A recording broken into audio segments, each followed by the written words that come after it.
ما شاء الله لا حول ولا قوة إلا بالله العلي العظيم.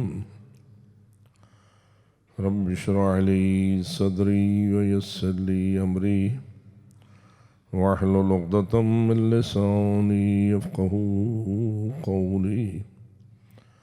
أعوذ بالله من الشيطان اللعين الرجيم. بسم الله الرحمن الرحيم. الحمد لله رب العالمين، والصلاة والسلام على أشرف الأنبياء والمرسلين سيدنا ونبينا وشفيع ذنوبنا وطبيب قلوبنا ومولانا أبي القاسم محمد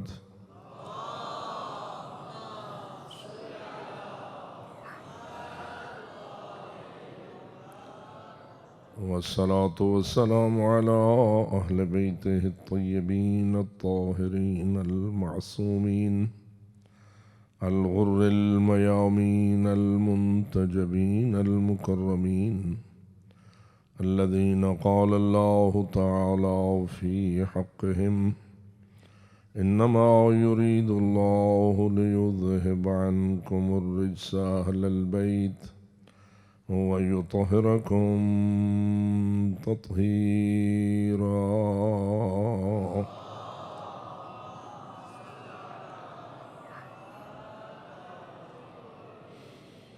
ورحمة الله على أحبابهم وأصحابهم وشيعتهم ومواليهم أجمعين، ولعنة الله على أعدائهم وقاتليهم وظالميهم ملعونين من يوم ظلمهم إلى أبد الآبدين.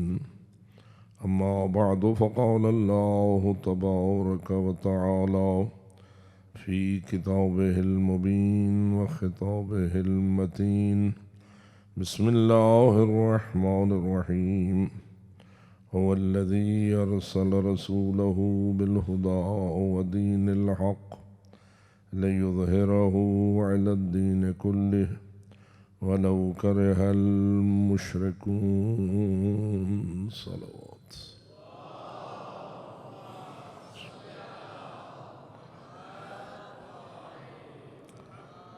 بارگاہ احدیت میں التجا ہے بحق سیدہ طاہرہ سلام اللہ علیہا، اس عزاداری کو شرف قبولیت نصیب فرمائے۔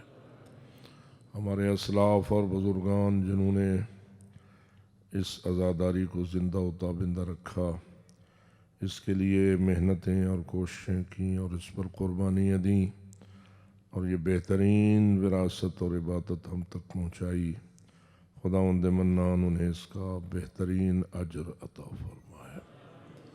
ہمیں اس وراثت کو نہ فقط محفوظ کرنے کی توفیق بخشے بلکہ اسے مزید ترقی دینے کی توفیق عطا فرمائے، اور پہلے سے بہتر حالت میں اپنی آئندہ نسلوں کی طرف منتقل کرنے کی توفیق عطا فرمائے۔ رب العزت ہماری نسلوں کو بہترین عزادار ہونے کا شرف عطا فرمائے، تابعدار خاندان تطہیر ہونے کا شرف عطا فرمائے، اور دین اسلام کے محافظین میں سے ہونے کی توفیق نصیب فرمائے۔ ہماری دنیا بھی کامیاب فرمائے، ہماری آخرت بھی کامیاب فرمائے، ہمیں صراط مستقیم پر گامزن رکھے، زندگی بھی صراط مستقیم پر گزاریں، موت بھی صراط مستقیم پر آئے، اور حشر بھی صراط الذین انعمت علیہم کے ساتھ نصیب ہو۔ آیت کریمہ میں رب العزت نے اپنے سب سے بڑے اور سب سے عظیم احسان کا تذکرہ کیا ہے، اور پھر یہ بھی بتایا ہے کہ میں نے یہ احسان مغلوب ہونے کے لیے نہیں کیا بلکہ اس دین حق کو باطل ادیان پر غالب کرنے کے لیے کیا ہے، اور یہ بھی اشارہ فرمایا ہے کہ اس کے مقابلے میں بہت ساری منفی قوتیں مقابلہ بھی کریں گی، مزاحمت بھی ایجاد کریں گی، لیکن اللہ کا فیصلہ اور اس کی پیش گوئی یہی ہے کہ بالآخر دین حق غالب رہے گا اور کبھی مغلوب نہیں ہونے پائے گا۔ باواز بلند صلوات۔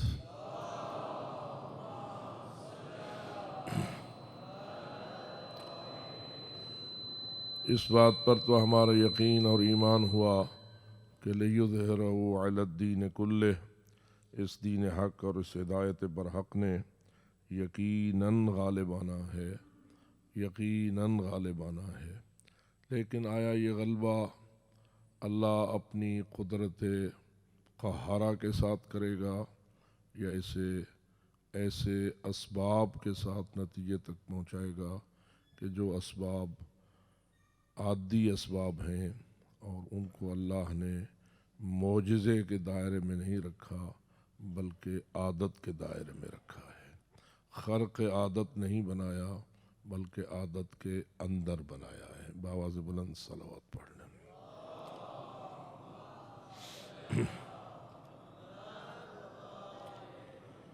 معجزے کی تعریف یہی کی جاتی ہے کہ وہ خرق عادت ہوتا ہے، یعنی انسان کا جو نظام عادی چل رہا ہوتا ہے اس سے باہر ہوتا ہے۔ انسانوں کی قدرت میں معجزے کو اللہ نے نہیں رکھا۔ مثلا مردوں کو زندہ کرنا یہ انسانوں کی قدرت میں نہیں ہے۔ زندہ تو موت کا ذائقہ چکھتے رہیں گے، لیکن مردوں کو پھر کوئی آ کے زندہ کر دے تو عام انسانوں کی قدرت میں یہ بات نہیں ہے۔ اسی قسم کے جتنے بھی معجزے ہیں سارے ہی خرق عادت ہیں۔ آئیے غور کریں، اس دین حق نے اور اس ہدایت برحق نے جو غالب ہونا ہے تو اللہ اسے اپنی کس قدرت کے ساتھ غالب کرے گا۔ اگر وہ چاہتا اور اس کی مشیت اور حکمت ہوتی تو یقیناً وہ فقط ایک ارادہ ہی کرتا تو نتیجہ مل جاتا، اس لیے کہ خالق کا ارادہ ہر چیز پر غالب ہے۔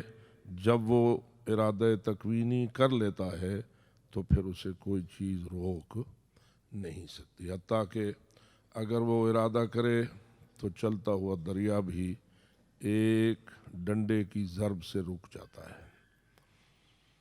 اور پھر اگر آپ غور کریں، وہ جو دریا حضرت موسیٰ علیہ السلام کے عصا کی ضرب سے رکا تھا، اس وقت کیا نتیجہ نکلا تھا کہ دریا میں راستے پیدا ہو گئے تھے اور حضرت موسیٰ بمائے اپنی قوم کے پار چلے گئے تھے۔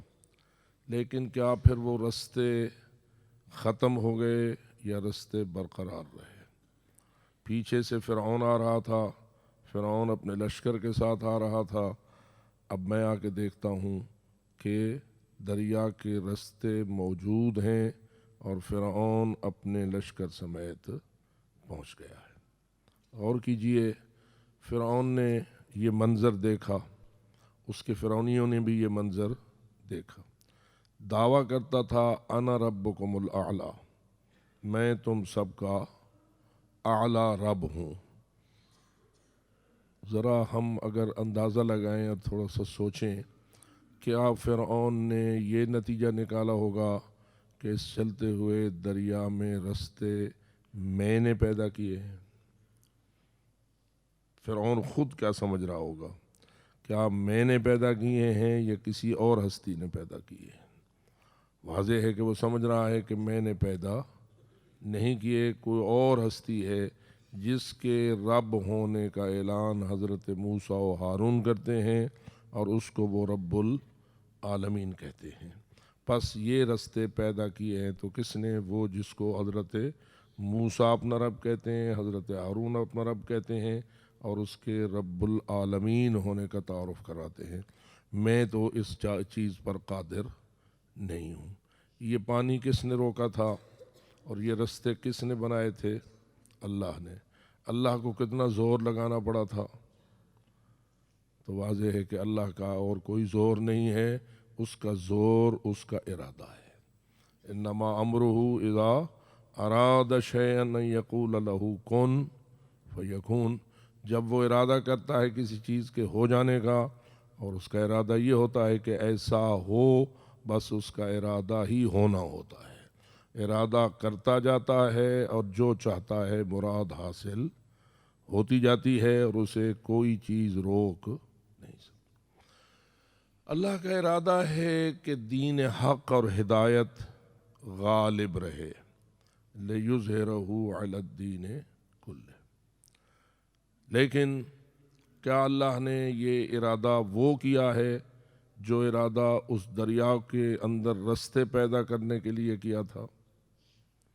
اگر اس قسم کا ارادہ کرتا تو پھر کوئی طاقت اسلام کے خلاف اپنا سر بلند نہ کر سکتی اور دین اسلام کو کوئی کسی اور منصوبہ بندی کی ضرورت ہی نہ پڑتی، کسی جنگ کی ضرورت نہ پڑتی، کسی شہادت کی ضرورت نہ پڑتی، کسی اسارت کی ضرورت نہ پڑتی، کسی قربانی کی ضرورت نہ پڑتی، اس لیے کہ جب اللہ کا ارادہ تکوینی ہوتا ہے تو پھر کیا قربانی اور کیا سلسلہ، یہ تو ساری باتیں اس وقت ہوتی ہیں جب اللہ کا ارادہ تکوینی نہ ہو۔ بس آیا ہمارا ایمان ہے یا نہیں کہ دین نے غالب آنا ہے؟ کیسے آئے گا؟ معجزے سے تو آئے گا نہیں، ارادہ تکوینی تو اللہ نے کرنا نہیں۔ اب کیسے آئے گا؟ اس طرح آئے گا کہ جن لوگوں کی جو ذمہ داریاں اللہ لگائے گا وہ اپنی ذمہ داریوں کو اس انداز سے انجام دیتے چلیں گے کہ بالآخر منفی قوتیں شکست کھا جائیں گی اور دین حق اپنی منزل تک پہنچ جائے گا۔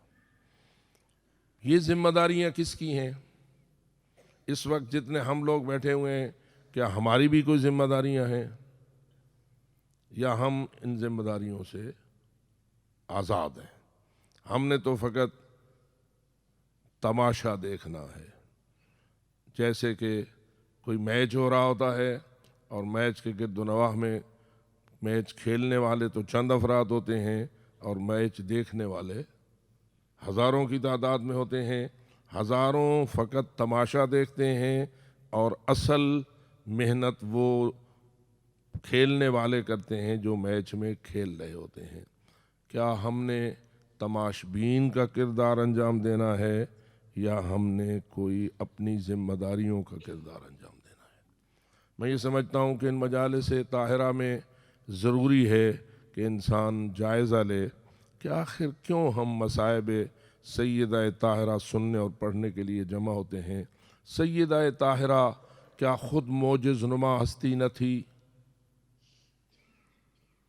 کیا اللہ نے سیدہ کائنات کو یہ مقام ارفع عطا فرمایا تھا یا نہیں کہ اگر وہ بھی اعجاز سے فائدہ اٹھانا چاہتی تو پھر کوئی طاقت آپ کو کوئی اذیت نہ دے سکتی، اور جو مشن ہوتا اسلام کا وہ بغیر کسی قربانی کے، بغیر کسی تکلیف اٹھانے کے کامل ہو جاتا، حتیٰ کہ رسول اکرم صلی اللہ علیہ وآلہ وسلم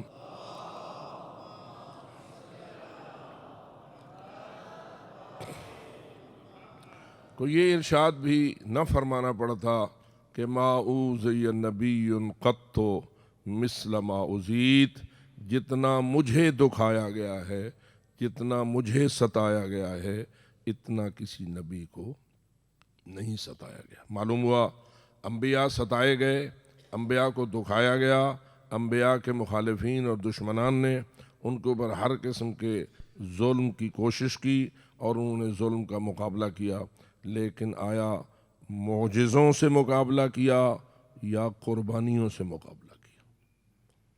معجزات اپنی خاص مصلحت اور حکمت کے مقام پر نظر آئے اور وقوع پذیر ہوئے، ہر کام معجزے سے نہیں ہوتا، اور شاید اس کی حکمت اور مصلحت یہی ہوتی ہے اگر انبیاء اپنے تمام امور نبوت کو اور پیغامات رسالت کو، اپنی ذمہ داریوں کو ذمہ داری سمجھ کے ادا نہ کرتے بلکہ اعجاز کے ذریعہ اس کام کو نتیجہ خیز بناتے تو پھر ہم امتیوں کے لیے کوئی ذمہ داری باقی نہ رہتی۔ کیوں؟ اس لیے کہ بھی جو اسلام کا کام ہوتا ہے وہ تو معجزے سے ہوتا ہے، ہم معجز نما تو ہیں نہیں، بس یہ کام وہ کریں گے جن کا معجزہ ہے، اور ہم معجزے سے بالکل فارغ ہیں، لہذا ہمارے ذمے دین کی کوئی ذمہ داری نہیں ہے۔ دین کو دشمنوں کے مقابلے میں غالب کرنا، اس کی ہماری کوئی ذمہ داری نہیں ہے، نہ کوئی جنگ ہے، نہ کوئی شہادت ہے، نہ کوئی اسارت ہے، نہ کوئی قربانی ہے۔ جو کچھ کرنا ہے صاحبان اعجاز نے کرنا ہے۔ معلوم ہوا ایسا حکمت الہی کے مطابق نہ تھا۔ کچھ لوگ ہیں ہمارے پتنی مجالس کی گفتگو کا نتیجہ ہوتا ہے یا ویسے ہی کچی عقیدت کا نتیجہ ہوتا ہے، وہ معصومین علیہ الصلوۃ والسلام کے بارے میں ہر کام میں معجزہ دیکھنا چاہتے ہیں۔ ہر معاملے میں وہ کہتے ہیں یہ کیسے ہو گیا بھئی، وہ تو کیسے ہو گیا کہ حضرت غازی عباس کے روضے پر بم گر گیا، کیسے ہو گیا کہ حضرت امام حسن عسکری علیہ الصلوۃ والسلام کے روضے کو اڑا دیا گیا، کیسے ہو گیا کہ امام حسین علیہ الصلوۃ والسلام کے روضے کے اندر فائرنگ ہو گئی اور کتنے ہاں اہل ایمان شہید ہو گئے۔ ایسا ہوا یا نہیں ہوا؟ تو لوگ سوچتے ہیں یہ کیوں ہو گیا، وہ کیوں ہو گیا، وہ تو صاحبان اعجاز ہیں، وہ تو صاحبان اعجاز ہیں، ان کا تو ہر وقت معجزہ ہوتا ہے۔ تو میرے دوستو، پہلے اپنے ایمان اور عقیدے کو درست رکھیں۔ ہم ہر مسئلے میں معجزہ نہیں ہوتا، ہر نتیجہ معجزے سے حاصل ہونے کا پروگرام اللہ کے نظام میں ہے ہی نہیں۔ خالق نے یہیں جو کہا ہے وَلَوْ كَرِهَ الْمُشْرِكُونَ، اس سے اشارہ کیا ہے کہ جو مشرک قوتیں ہیں وہ اس اظہار دین کے رستے میں اپنا زور لگائیں گی، اپنی سازشیں کریں گی، اپنی چالیں چلیں گی، ہر قسم کا جو ان کے پاس شیطانی وسیلہ ہوگا اسے استعمال کریں گی، لیکن اس کے باوجود اللہ کی پیشگوئی یہ ہے کہ دین نے غالب آنا ہے۔ بس ہمیں بھی اس امر کے لیے متوجہ رہنا چاہیے کہ دشمن قوتیں چالیں چلتی رہی ہیں، چل رہی ہیں اور چلتی رہیں گی۔ ہمیں اپنی ذمہ داریوں کو سمجھنا ہے اور اپنی ذمہ داریوں کو ادا کرنا۔ حضرت بی بی طاہرہ سلام اللہ علیہا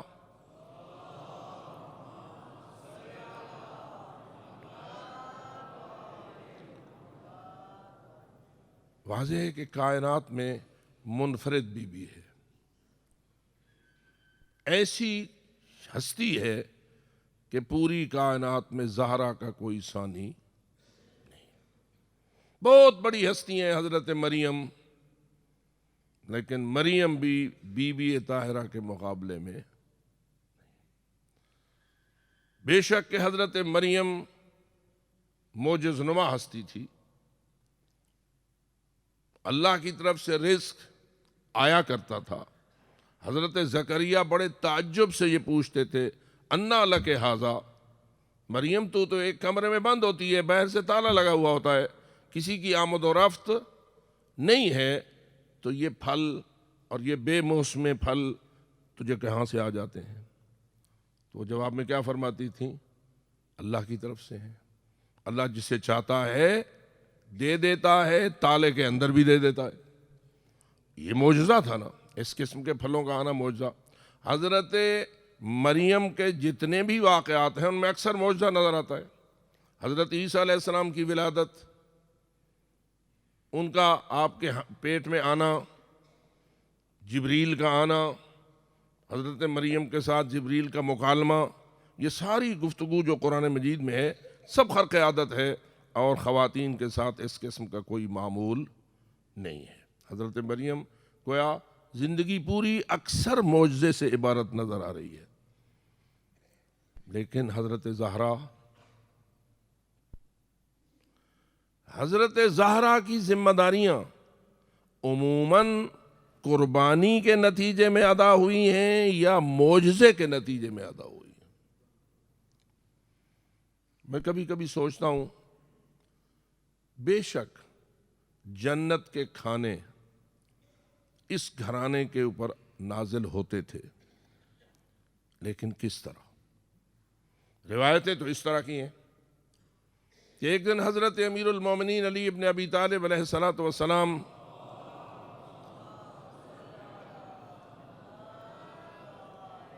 تشریف لاتے ہیں،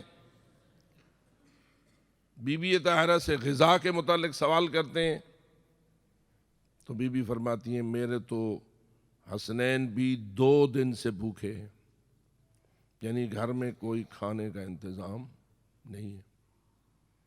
پہلی بات تو یہ ہے کہ 2 دن سے جوانان جنت کے سرداروں کا بھوکا ہونا، بتائیے بی بی کے پاس معجزہ نہیں، حسنین شریفین معجز نما نہیں، کھانے آ سکتے تھے اسی وقت یا نہیں؟ اصلاً بھوک کا کوئی امکان ہی پیدا نہ ہوتا اگر ہر کھانا معجزے سے آنا ہوتا۔ لیکن امیر المومنین پوچھتے ہیں تو بی بی فرماتی ہیں کہ میرے تو بچے بھی بھوکے ہیں۔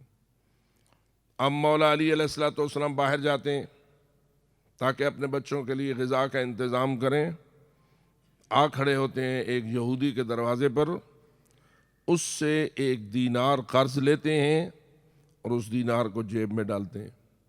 یا علی آپ بھی تو معجز نما ہیں، آپ تو قرض لینے چلے اور وہ بھی ایک غیر مسلم کے ہاتھ سے۔ لیکن معلوم ہوتا ہے کہ نہیں، ہر جگہ معجزہ نہیں ہوتا، عادی اسباب پر عمل کرنے والے ہوتے ہیں آپ کے ائمہ ہدیٰ علیہ السلام۔ یہ سب میں اس لیے وضاحت کر رہا ہوں کہ ہمیں بھی یہ معلوم ہونا چاہیے کہ ان کی سنت فقط معجزہ نہیں، ان کی سنت پاکیزہ کردار ہے۔ کیونکہ آج کل زمانہ کافی ایسا گزرا بھی ہے اور ہے بھی کہ ہمارے بہت سارے اہل ممبر فقط معجزے بیان کر کے معصومین کی عظمت کو روشن کرتے ہیں، لیکن میں سمجھتا ہوں معجزے کے ذریعہ عظمت کو روشن کرنا ایک پہلو ہے، کردار طاہر و مطہر کے ذریعہ فضیلتوں کو روشن کرنا یہ اور پہلو ہے۔ اور ہمارے لیے اگر کوئی سنت بن سکتا ہے تو معجزہ ہمارے لیے سنت نہیں بن سکتا، ہمارے لیے کردار سنت بن سکتا ہے۔ امیر المومنین گئے، 1 دینار لیا، جیب میں ڈالا، اب چاہتے ہیں کہ بازار جائیں اور اپنے حسنین جیسے شہزادوں کے لیے غذا کا سامان لیں۔ لیکن منظر یہ بن جاتا ہے کہ راستے میں حضرت کو حضرت مقداد پریشان حال نظر آتے ہیں، گلی میں ملاقات ہو جاتی ہے اور مقداد ابن اسود جو ایک سیاہ پوست صحابی رسول ہے وہ نظر آتے ہیں، چہرہ پریشان ہے، انتہائی غمزدہ حالت میں ہے۔ امیر المومنین رک جاتے ہیں، سلام و جواب ہوتا ہے اور پوچھتے ہیں کہ مقداد پریشان نظر آتے ہو، کیا ہے؟ پتہ نہیں مقداد بھی کوئی ایسے مدرسے کا تربیت یافتہ تھا، علی کے پوچھنے کے باوجود بھی بتانے سے گریز کر رہا ہے، فوراً نہیں بتا رہا کہ میری کیفیت ایسی کیوں ہے۔ جب امیر المومنین نے اصرار کیا تو اب بالآخر مقداد کو بولنا پڑا کہ اصل بات تو یہ ہے کہ چند دنوں سے میرے بچے بھوکے ہیں، ان کو غذا میسر نہیں کر سکا، وہ روتے ہیں، میں ان کو دلاسے دیتا ہوں، لیکن دلاسوں سے تو ان کی بھوک ختم نہیں ہو سکتی، پریشان ہوں کہ ان کو بھوکا چھوڑ کر گھر سے باہر آ گیا ہوں کہ اندر رہنا میرے لیے مشکل ہو گیا تھا، اور اگر میرے چہرے پر پریشانی کے آثار ہیں تو اس پریشانی کی وجہ میرے بچوں کا بھوکا ہونا ہے۔ کیا خیال ہے اس زمانے میں مدینہ منورہ میں حکومت کس کی ہوگی جس زمانے میں یہ قصہ پیش آ رہا ہے؟ کس کی حکومت ہوگی؟ میرے خیال میں آپ پہنچ نہیں رہے، رسول اکرم کی ہوگی یا کسی اور کی؟ بات مدینہ منورہ کی ہے نا، حسنین شریفین کی ہے نا، حسنین چھوٹے شہزادے ہیں نا، تو بتائیے حسنین جب چھوٹی عمر کے شہزادے تھے تو مدینہ منورہ کا حکمران کون تھا؟ آپ کے نام پر بآواز بلند صلوات۔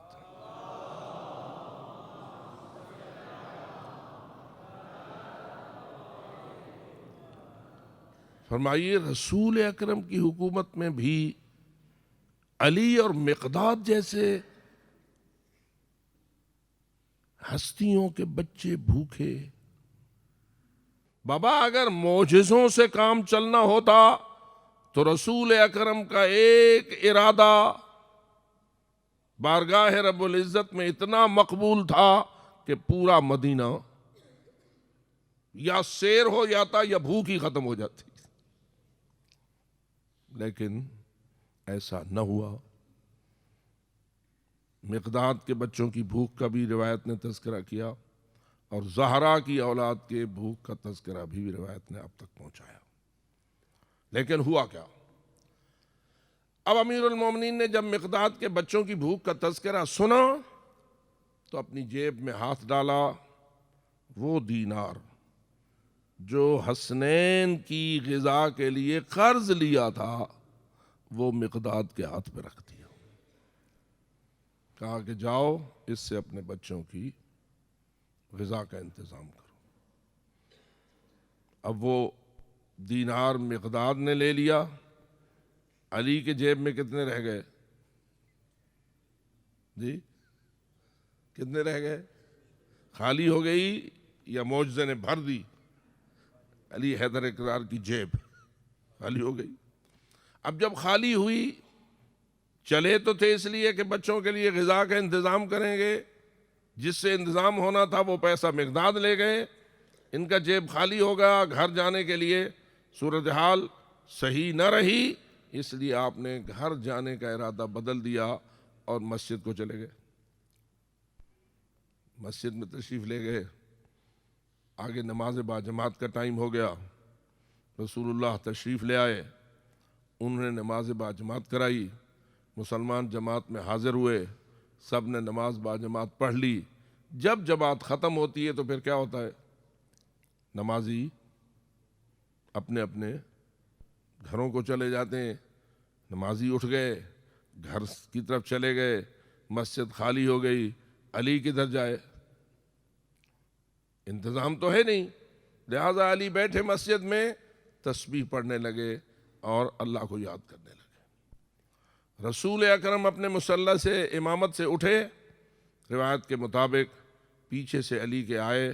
علی حالت تشہد کی مثل بیٹھے تھے اور پاؤں کا ایک حصہ باہر کی طرف نکلا ہوا تھا. توجہ ہے، تھوڑا سا تشہد بھی آپ کو یاد ہو جائے نا، بآواز بلند صلوات پڑھ.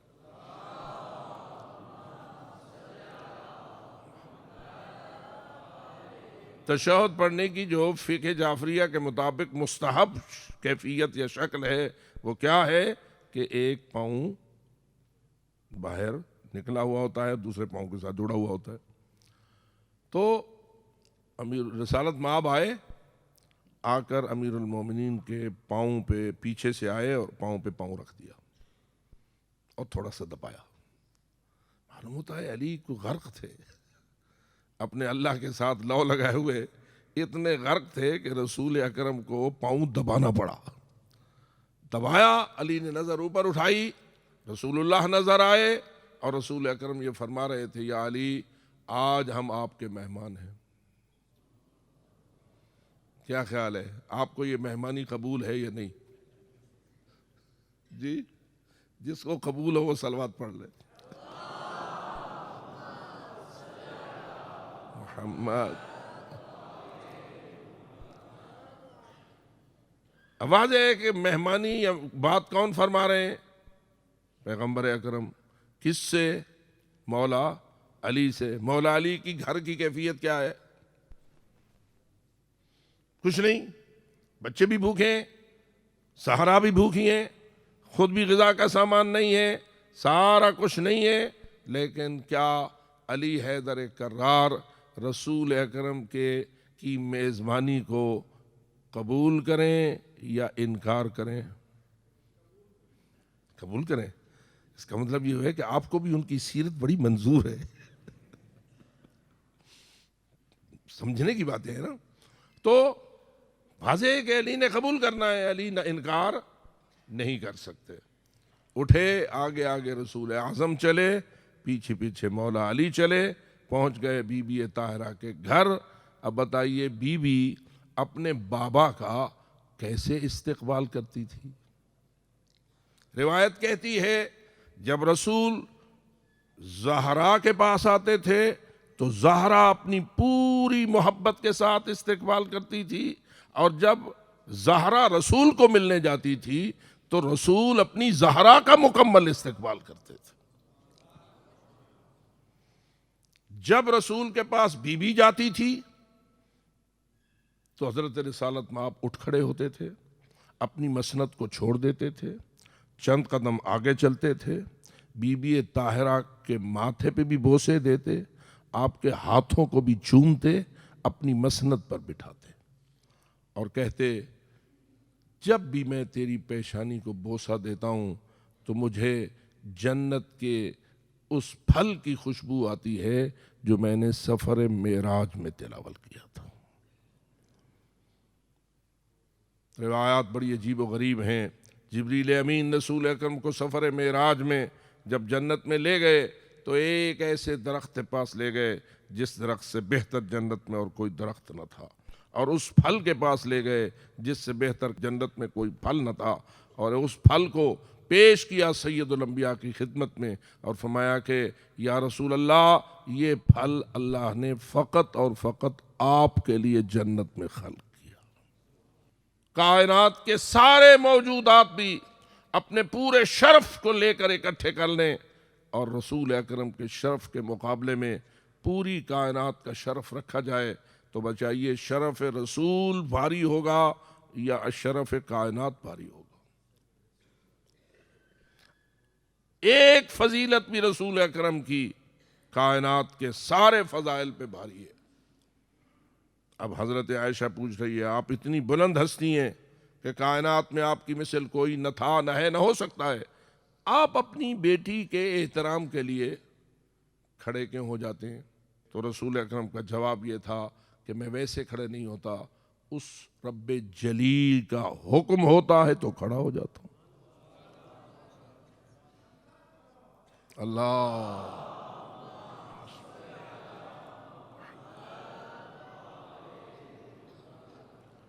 رسول اکرم نے جواب دے دیا کہ مجھے میرے رب کا حکم ہوتا ہے تو میں اپنی زہرا کے استقبال کے لیے، احترام کے لیے کھڑا ہو جاتا ہوں۔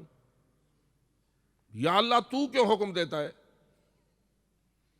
تھوڑا سا کیوں لگاتے ہیں نا تو تھوڑے سے مسائل سوچنے کا موقع ملتا ہے اور کچھ نقطے واضح ہو جاتے ہیں۔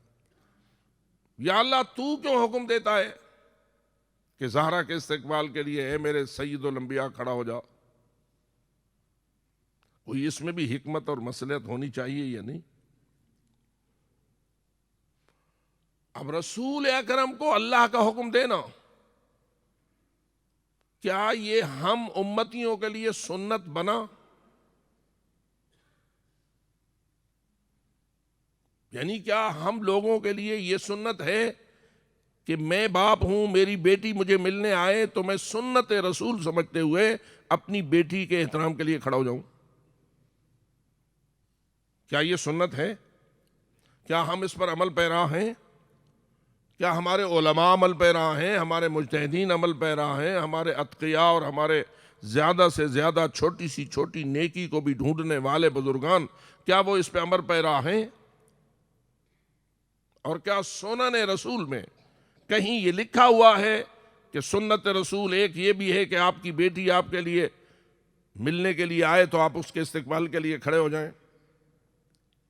جبکہ یہ بات تو موجود ہے کہ رسول اپنی ازواج سے جو سلوک کرتے تھے لوگوں کے لیے سنت ہے کہ وہ اپنی بیویوں سے وہی سلوک کریں۔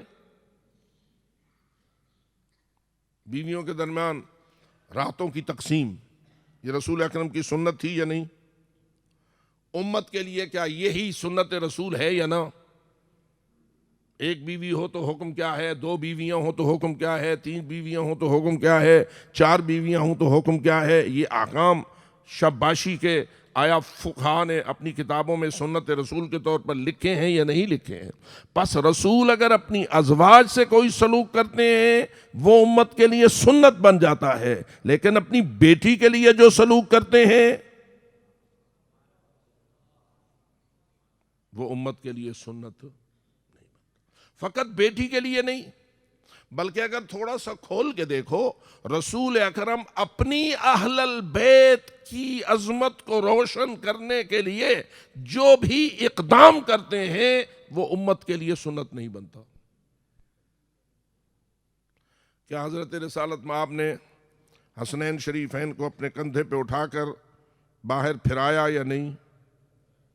جی، کہ ایک صحابی کو کہنا پڑا کہ نعم المرکب، کتنی بہترین سواری ہے حسنین کی، اور پیغمبر اکرم کو کہنا پڑا، یوں بھی تو کہو نا، نعم الراکب، کتنا بہترین سوار ہے محمد مصطفیٰ کا۔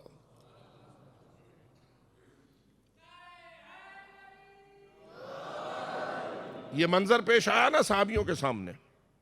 کبھی روایات میں عید کے متعلق بھی آ جاتا ہے کہ رسول اکرم عید کے دن اپنے شہزادوں کو شانوں پہ اٹھا کر پھرایا کرتے تھے۔ تو کیا خیال ہے، یہ سنت ہے ائمہ عید کے لیے کہ جب عید پڑھا کے فارغ ہوں تو سیدھے اپنی بیٹی کے گھر جائیں اور وہاں سے اپنے نواسے کو اپنے کندھے پہ اٹھائیں اور سارے نانے جائیں؟ کیا ایسا ہے؟ نہیں۔ کیا حضرت نے اپنے شانوں پہ نہیں اٹھایا؟ حسنین کو نہیں اٹھایا؟ اٹھایا ہے، اٹھایا تو ہے، اور رسول کا جو عمل ہو وہ امت کے لیے سنت بھی ہوتا ہے۔ لیکن مجھے نہیں سمجھ آتی کہ یہ سنت کیوں نہیں بنا۔ اگر سوال ہوتا ہے کہ اگر رسول اکرم حالت سجدہ میں ہیں اور حسین ان کی پشت پر سوار ہو جاتے ہیں اور نتیجہ یہ نکلتا ہے کہ رسول جلدی سے سجدہ ختم کرنے کی بجائے اپنے سجدے کو طول دیتے ہیں اور اس وقت تک تسبیح پڑھتے رہتے ہیں جب تک حسین اپنی مرضی سے اتر نہیں جاتے، تو کیا یہ سنت ہوا؟ اگر کسی نانے کی پشت پر اس کا نواسا حالت نماز میں سوار ہو جائے تو وہ کیا کرے؟ مشورہ تو دو، اپنے سجدے کو اتنا لمبا کرے نانا جان کہ اب نواسے کو اجازت دے کہ جب تک تو نہیں اترے گا میں اس وقت اپنا سجدہ ختم نہیں کروں گا۔ کیا یہ جتنے نانے بیٹھے ہو منظور ہے؟ نہیں۔ اور نہیں کہہ سکتا کوئی کہ یہ سنت رسول ہے ہمارے لیے، نہ کسی مفتی کا فتویٰ، نہ کسی مجتہد کا اجتہاد، نہ کسی حدیث کو سمجھنے والے کی یہ فکر، اور نہ امت کے درمیان یہ رواج۔ ایسا کیوں نہیں؟ معلوم ہوا جو سلوک رسول اپنی اہل البیت کے لیے کرتے رہے وہ اہل البیت کے لیے تھا، امت کے لیے سنت نہیں بنا۔ کیوں؟ تو جواب یہ بنتا ہے کہ اللہ نے اپنے رسول کی ذمہ داری لگائی تھی کہ جیسی اہل البیت میں نے آپ کو عطا کی ہے ایسی کسی رسول کسی نبی کو میں نے عطا نہیں کی۔ اب امت کو یہ سمجھانا اور بتانا کہ اہل البیت کی عظمت اور ان کا مقام کیا ہے، یہ میرے رسول تیری ذمہ داری ہے۔ اور جب رسول اپنی اس ذمہ داری کو ادا کرتے تھے کہ جس سے وہ اہل البیت کی جو عظمت ہے، فضیلت ہے، اور جو ان کا مقام و رتبہ ہے اللہ کے نزدیک، اس کو روشن کرنا چاہتے تھے، تو جو کہتے تھے یا جو کرتے تھے، جو اقدامات تھے یا جو ارشادات تھے، وہ سارے ہمارے لیے سنت نہیں بنے، اس لیے کہ نہ ہماری کوئی اہل البیت ایسی ہے، نہ بیٹے ایسے ہیں، نہ بیویاں ایسی ہیں۔ یہ بیٹی بھی ہے تو رسول کی، اور بیٹے بھی ہیں تو، اور رسول اکرم کی یہ ذمہ داری ہے کہ اگر آپ نہیں انہیں اس رتبے سے آگاہ کریں گے تو خود بخود لوگوں کو کیسے پتہ چل جائے گا کہ زہرا کا رتبہ کیا ہے، حسنین کا رتبہ کیا ہے، یا اہل البیت کا رتبہ کیا ہے؟ لوگ فقط زہرا کو رسول کی بیٹی سمجھیں گے۔ توجہ ہے میرے الفاظ پر؟ لوگ کیا سمجھیں گے؟ رسول کی دختر۔ فقط دختر ہونے کی وجہ سے یہ فضائل ہیں، یا اللہ نے رسول بی بی طاہرہ کو خصوصیت دیتے ہوئے ان فضائل سے نوازا ہے اور رتبہ وہ عطا فرمایا ہے جو کائنات میں کسی خاتون کو عطا؟ پس معلوم ہوا رشتہ اپنے مقام پر اہمیت رکھتا ہے، لیکن رتبے کی بنیاد رشتہ نہیں۔ اللہ کرے میں اپنی بات سمجھانے میں کامیاب ہو جاؤں۔ بی بی طاہرہ کا یہ بلند ترین رتبہ، اس کی بنیاد فقط رشتہ ہے۔ امیر المومنین کا یہ بلند ترین رتبہ، آیا اس کی بنیاد فقط رسول سے رشتہ ہے؟ کل بھی یا پرسوں بھی میں یہ گفتگو کر رہا تھا کہ ضربت علی یوم الخندق افضل من عبادت الثقلین، کیا اس لیے ہے کہ وہ رسول کے داماد تھے یا رسول کے امزاد تھے؟ کیوں ہے ایک ضربت علی کی ثقلین کی عبادت سے افضل ہے یا نہیں ہے؟ کیوں؟ وجہ ڈھونڈنی پڑے گی وہ چیز کہ جو اس قسم کے فرمان کے لیے بنیاد بن سکتی ہو، اور وہ تبھی بن سکتی ہے کہ کہنا پڑتا ہے کہ علی اتنے مخلص ہیں اللہ کے دین کے لیے کہ کائنات میں سارے مخلصین مل بھی جائیں تو ان سب کے خلوص کا وزن علی اس کے خلوص کے برابر نہیں ہو سکتا۔ اور ہر عبادت کا وزن بنتا ہے خلوص کی بنیاد پر۔ جتنا اخلاص پایا جاتا ہے عبادت گزار میں، اتنا ہی اس کی عبادت کا وزن ہوتا ہے۔ بآواز بلند صلوات بھیجو۔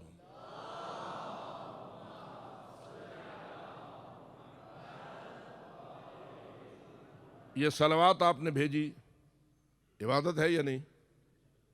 سارے اپنی اس صلوات کو عبادت سمجھتے ہوئے کر رہے ہو یا ویسے ایک رسم ہے؟ اب عبادت کی نیت سے ایک صلوات پڑھیے۔ صلی علی محمد وآل۔ یہ صلوات تلے گی جی، یہ صلوات بروز محشر میزان الاعمال پر تلے گی یا نہیں تلے گی؟ تلے گی، ہر ایک کی یا کسی کسی کی؟ ہر ایک کی۔ رسول فرماتے ہیں اِن لم یُوَالِکَ یا علی لم یشم رائحۃ الجنہ۔ اگر اے علی تیری ولایت دل میں نہیں ہے، ساری زندگی رات کو قیام کرنے والا، دن کو روزے رکھنے والا، ہر سال حج کرنے والا، کوہ اوز جتنا سونا راہ خدا میں دے دینے والا، صفا و مروہ کے درمیان بے جرم و خطا قتل ہونے والا، اتنی بڑی عبادتوں کا ڈھیر لے کے جانے والا، لم یشم رائحۃ الجنہ، اس لیے کہ عبادت کے وزن کی بنیاد ولایت علی ہے۔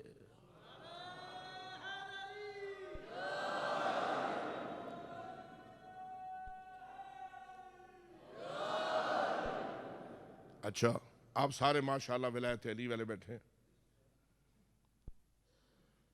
ہم میں سے ہر ایک کی صلوات تلے گی، وزن برابر برابر نکلے گا؟ بھائی سارے ولایت علی والے بیٹھے ہیں، میں اوروں کی بات نہیں کر رہا ہوں۔ وزن سب کا برابر نکلے گا، اس کا صلوات ہر ایک کی برابر برابر؟ مان رہے ہو کہ کم و بیش ہوگا؟ کیوں؟ ولایت علی تو ہر ایک میں ہے۔ اب سمجھ آیا کہ ولایت علی کے بعد بھی کوئی چیز ہے جو وزن میں کمی یا بیشی کا باعث بنتی ہے، اس کا نام ہے اخلاص۔ جتنا خلوص بلند ہوتا جاتا ہے اتنی عبادت کا وزن بڑھتا چلا جاتا ہے۔ اب بتا کتنا خلوص ہے علی میں اور کتنا خلوص ہے زہرا میں۔ حضرت حسین ابن روح سے یہ پوچھا گیا کہ حضرت زہرا سلام اللہ علیہا کو اتنا بڑا رتبہ جو اللہ نے دیا ہے، اس کی وجہ کیا ہے؟ پہلے تو یہ بتائیے کہ ان کی سب سے بڑی فضیلت کیا ہے؟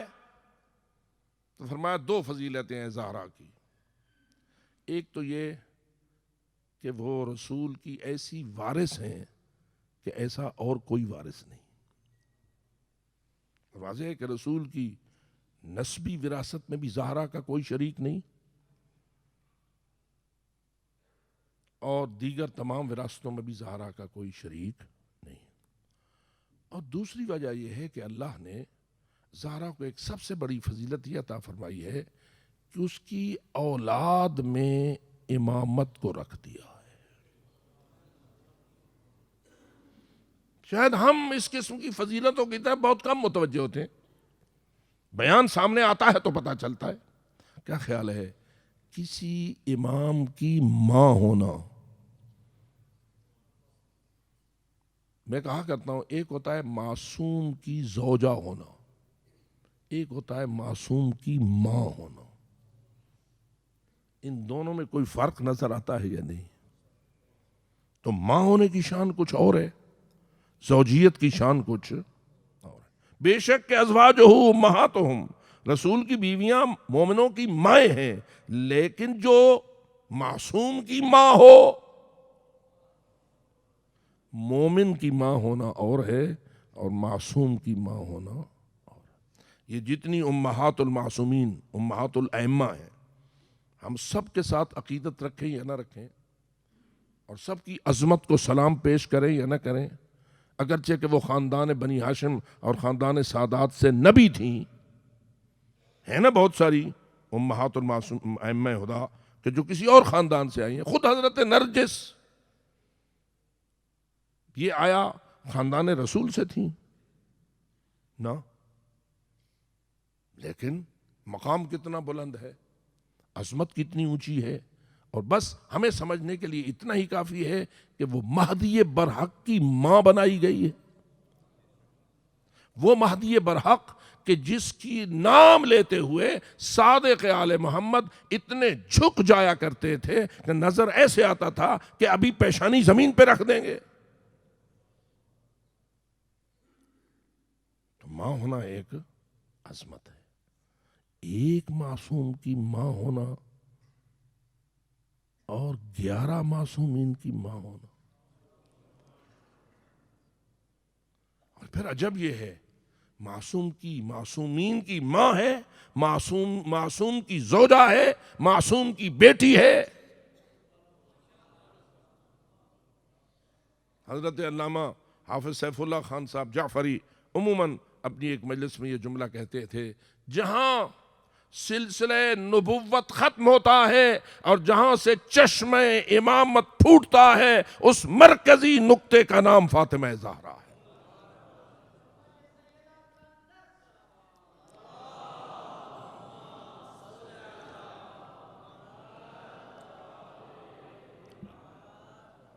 تو عزیزان من، پوچھا حضرت حسین ابن روح سے